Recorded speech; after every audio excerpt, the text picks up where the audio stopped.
ফের সমালোচনার মুখে অভিনেতা চঞ্চল চৌধুরী। তার দম দেখেই ক্ষোভে ফেটে পড়লেন ওপার বাংলার নেটিজেনদের একটা বড় অংশ।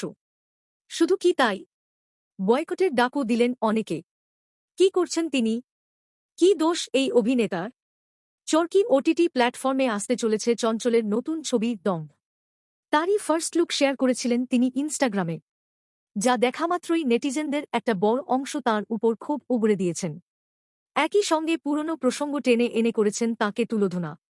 বেশ কিছুদিন আগের ঘটনা, বিশ্বকাপে অস্ট্রেলিয়ার কাছে ভারতের হারের পর বাংলাদেশিদের একটা বড় অংশের নিষ্ঠুর উন্মাদনায় প্রতিবাদ করেছিলেন। তিনি বলেছিলেন, বাংলাদেশে অনেকে ভারত বিদ্বেষী আছে, এটা তো অস্বীকার করার জায়গা নেই। এটা বাস্তব। সব দেশেই এমন থাকে, বাংলাদেশেও আছে। তবে এটা বাংলাদেশের সার্বিক ছবি নয়।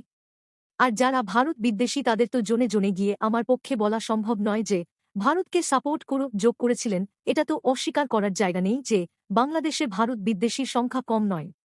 সেটা রাজনীতি হোক বা খেলাধুলো, সব ক্ষেত্রেই। উল্টো দিকে বাংলাদেশের প্রচুর মানুষ ভারতের সিনেমা ভালোবাসে, মুক্তিযুদ্ধের অবদানকে মনে রাখে। যারা মুক্তিযুদ্ধের অবদানকে মনে রাখে না, তারা বংশ পরম্পরায় ভারত বিরোধী। তারা সব সময় পাকিস্তানের পক্ষে। তাঁর এই কথায় বিতর্কের ঝড় উঠেছিল।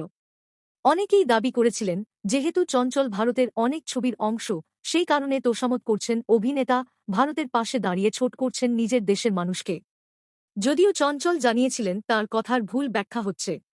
সময় পার হয়েছে, তবু মানুষ যে এখনো ভোলেনি সেই পুরনো কথা, এই পোস্টের কমেন্ট সেকশন যেন সেই ইঙ্গিতই দিচ্ছে।